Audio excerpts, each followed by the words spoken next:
Olá, sejam muito bem-vindos ao curso de Lean Startup. Meu nome é Gino Terentin e eu fico muito feliz em recebê-los aqui. Espero que ao final dessa jornada juntos você possa ter anotado vários insights, várias ideias legais para que ao final compartilhe com a gente como esse conteúdo te ajudou a resolver problemas reais. Seja no desenvolvimento de produtos, projetos, ou na criação de um novo negócio, ou na manutenção do negócio que você hoje já tem, ou empreendendo dentro da empresa que você trabalha como colaborador ou colaboradora, que é o que nós chamamos de intraempreendedores. Vamos explorar um pouquinho esse conceito aqui hoje. E obrigado pela oportunidade. Por favor, ao final, diga pra gente como esse conteúdo foi importante e quais foram os insights que você teve a partir do bate-papo que a gente vai fazer.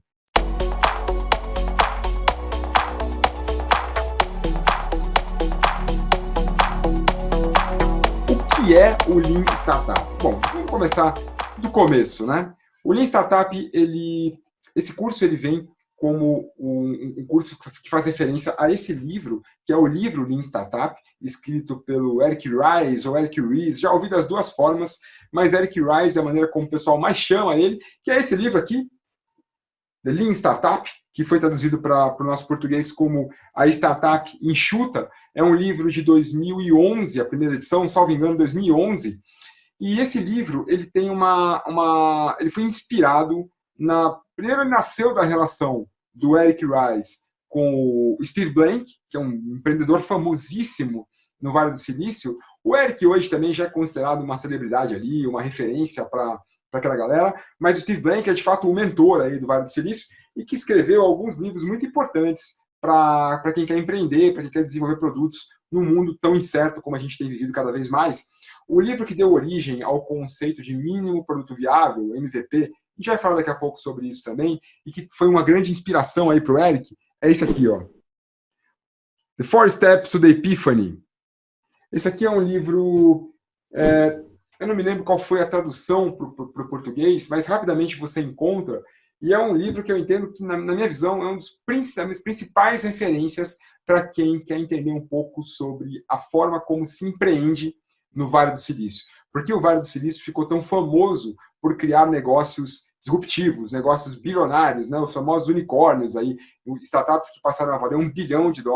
E a forma como eles entendem que todas as startups que tiveram sucesso fazem, está retratada nesses livros. Então, o The Lean Startup, que é esse que a gente vai falar, o Four Steps to Epiphany, um livro incrível para quem quer começar a explorar esse assunto também, e um que também do Steve Blank, que é o Manual do Empreendedor, Startup, o Manual do Empreendedor, um livro também muito bacana. Você está vendo o reflexo aí do relógio? Não esquenta a cabeça comigo, não. Está ali, Startup, Manual do Empreendedor. São 3 livros importantíssimos para quem quer desenvolver um pouco mais o conhecimento nessa área. Uma coisa que eu gosto de pensar é que não como uma receita de bolo, sabe? Muita gente critica um pouco o Lean Startup e esses livros que trazem métodos do Vale do Silício, porque dizem o seguinte: se a gente for comparar startups que deram certo com startups que não deram certo, ambas fizeram isso. Então, tem startups que seguem métodos como o Lean Startup e que no final não dão certo, quebram, não conseguem ter sucesso. Tem outras que seguem e têm sucesso. Então, o método não é um diferencial. Sabe que eu refleti bastante sobre isso já, tive várias discussões interessantes sobre essa questão, e o que eu penso é o seguinte: nem todo A é B, mas todo B é A. Então eu penso o seguinte: nem todas as startups que seguiram esse método tiveram sucesso. Mas boa parte, para não dizer tudo, né, porque todos é muita coisa, né, mas boa parte das startups que não seguem esse método, quase todas têm problema. E, por outro lado, quase todas aquelas que seguiram algo parecido, uma abordagem incremental, uma abordagem de experimentação, boa parte das que deram certo seguiram isso. Então, o que a gente entende tudo bem, pode ser que não seja um checklist de faça isso e você terá uma startup de sucesso. Não faz sentido pensar dessa forma. Acho que essa receita não existe, seria algo mágico, né?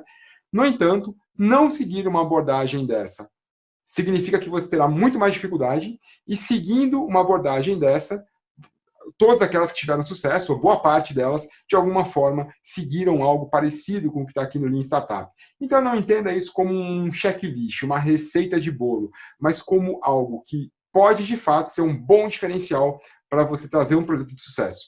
E o Lean Startup, ele não vem sozinho, né? Vocês vão perceber que ao longo do treinamento a gente vai falar de várias outras escolas que serviram de inspiração para o Eric escrever esse livro. Então ele subiu no ombro de gigantes aí, ele colheu pesquisas, ele colheu referências, ele colheu experiências de muitas outras pessoas. Vamos falar sobre isso logo logo. Vou compartilhar aqui a tela para a gente começar a trazer um pouquinho de conteúdo. E nesse primeiro episódio, nessa primeira interação nossa, a gente vai falar sobre por que as startups falham.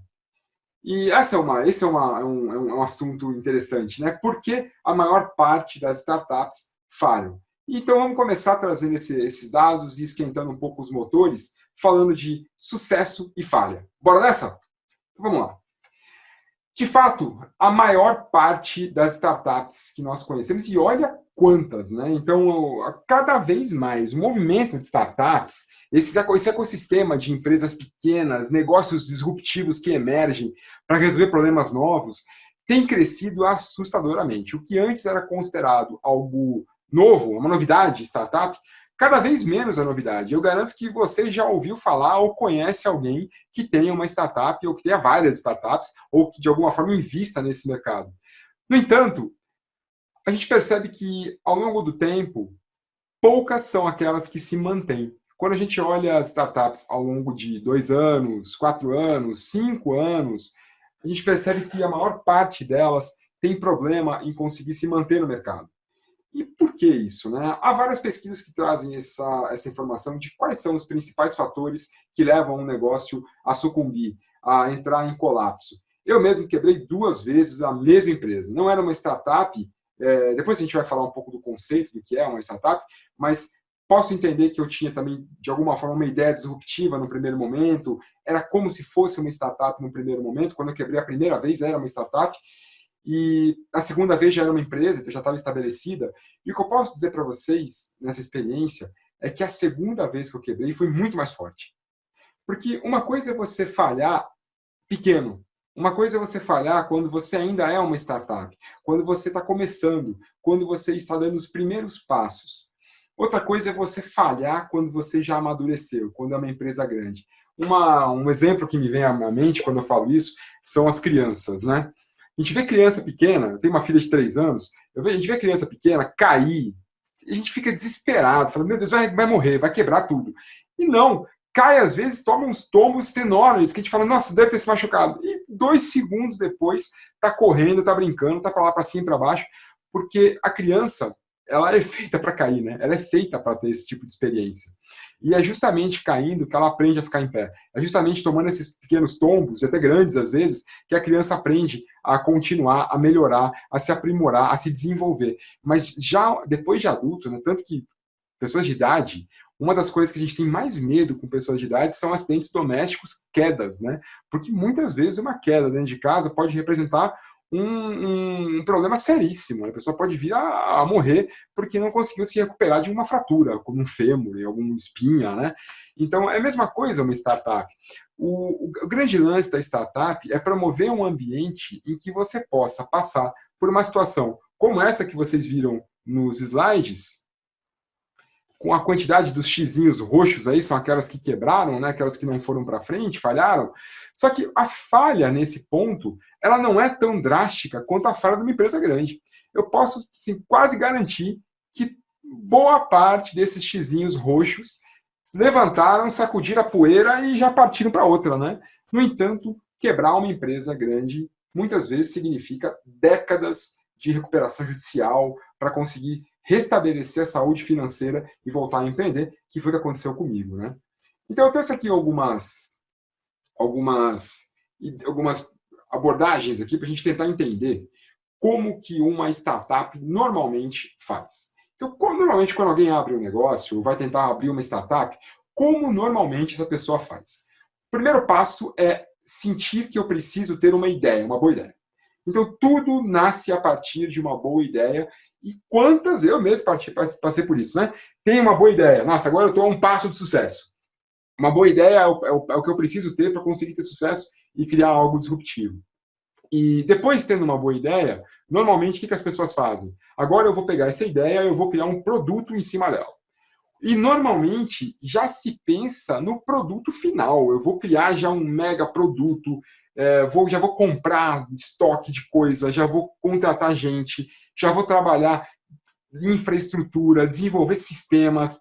Normalmente já se pensa no estado final, né? Quando você tem a ideia, você já enxerga aquele mundo melhor depois da sua ideia. E as pessoas, depois da ideia, tendem a desenvolver um grande produto.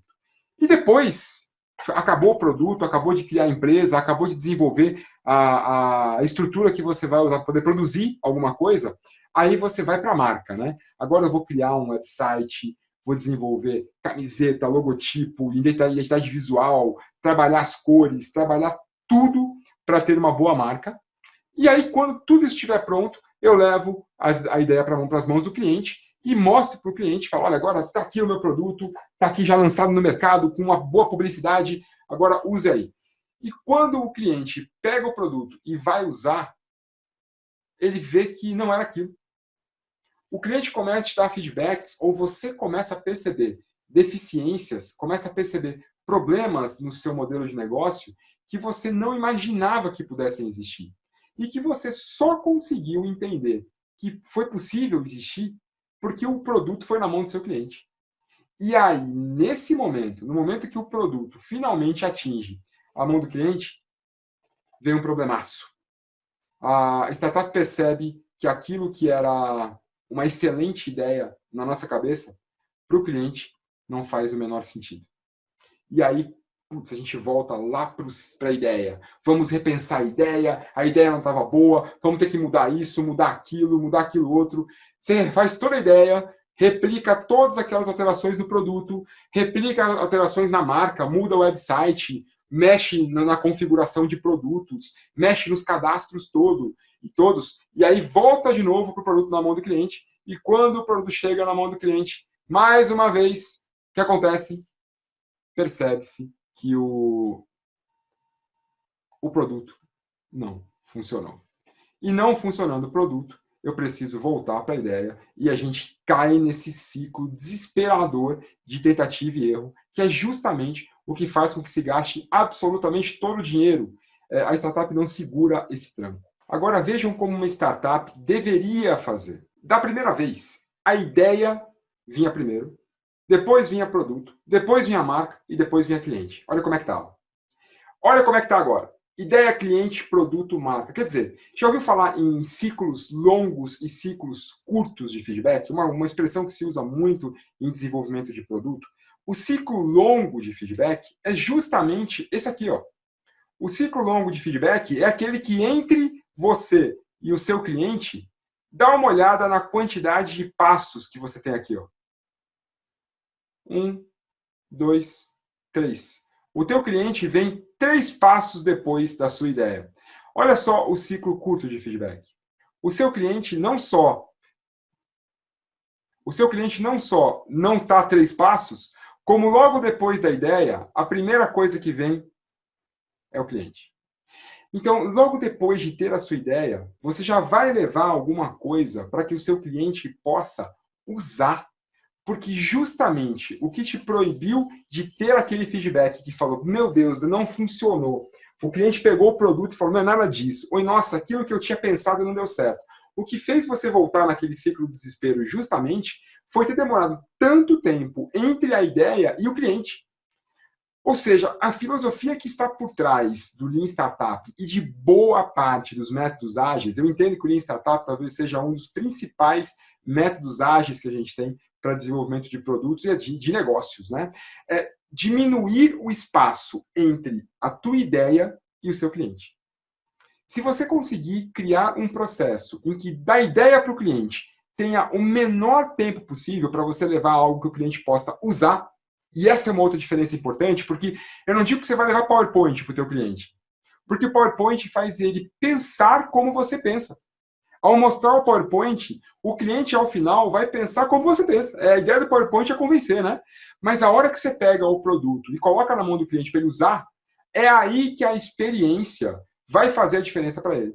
No final das contas, o que a gente fala aqui é da boa e velha diferença entre o racionalismo e o empirismo. Então a gente fala René Descartes de um lado e John Locke do outro lado, né? Então o mundo é possível de ser compreendido pensando versus o mundo é possível de ser compreendido experimentando. Penso, logo existo, ou preciso ter uma experiência sensorial com as coisas para conseguir ter feedback se aquilo é bom ou não.